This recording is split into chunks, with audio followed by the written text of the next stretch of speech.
Hello students, इससे पहले पाठ में हमने हिंदी वर्णमाला के वर्णों का अध्ययन किया। तो बच्चों, वर्णों को मिलाकर ही शब्द बनते हैं। तो आज हम हिंदी व्याकरण के आओ शब्द बनाएं पाठ 4 का अध्ययन करेंगे। बच्चों, इस चित्र में आप देख सकते हैं कि रमा ने 3 वर्ण बोले, म, क, र। जब इन तीनों वर्णों को एक साथ मिलाकर लिखा तो शब्द क्या बना? मगर। मगरमच्छ को मगर भी कहते हैं। इसी प्रकार घ, र, 2 हमारे क्या है? वर्ण हैं। इन वर्णों को मिलाकर शब्द क्या बना? घर। उ, प, व, न, ये हमारे वर्ण हैं। अब हमें इन वर्णों को मिलाकर लिखना है तो शब्द बनेगा उपवन। तो बच्चों, वर्णों को मिलाकर ही शब्द बनाए जाते हैं। घर और उपवन शब्द 2 तथा 4 वर्णों को मिलाकर बने हैं। इसी प्रकार 2, 3, 4 वर्ण मिलाकर शब्द बनाए जाते हैं। आइए देखते हैं 2 वर्णों वाले शब्द। जल, जग, धन, बल, मग, थन, चल, पग, वन, ये हमारे 2 वर्णों को मिलाकर शब्द बनाए गए हैं। तो हमारे ये 2 वर्णों वाले शब्द हैं।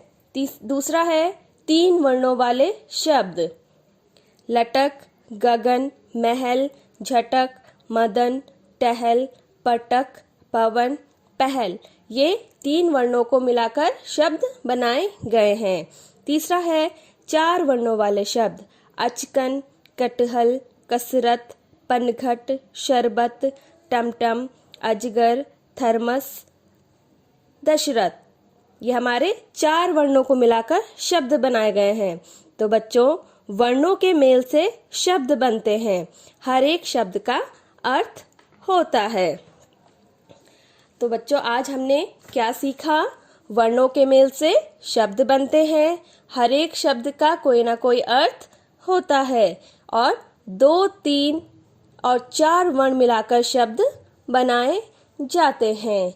तो अब हम अपने अभ्यास कार्य को देखेंगे, जिसका पहला प्रश्न है, वर्णों को मिलाकर शब्द बनाइए और लिखिए। यहाँ पे आपको वर्णों को मिलाकर कुछ शब्द बनाने हैं।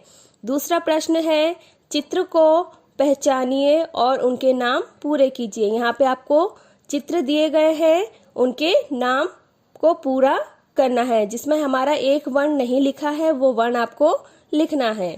तीसरा है, चित्र देखिए और शब्द लिखिए। यहाँ पे आपको कुछ चित्र दिए गए हैं, उनके हमें क्या लिखने हैं?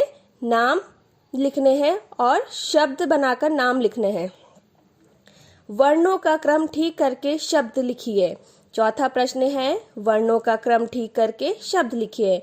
यहाँ पे हमारे वर्ण आगे पीछे हैं, हमें इसको सही क्रम में लगाकर शब्द लिखना है। 5वां प्रश्न है हमारा, शब्दों की सीढ़ी पूरी कीजिए। यहाँ पे कुछ शब्द हैं, उनको हमें क्या है? उनकी सीढ़ी पूरी करनी है। तो बच्चों, ये अभ्यास कार्य आपको अपनी पुस्तक में करना है।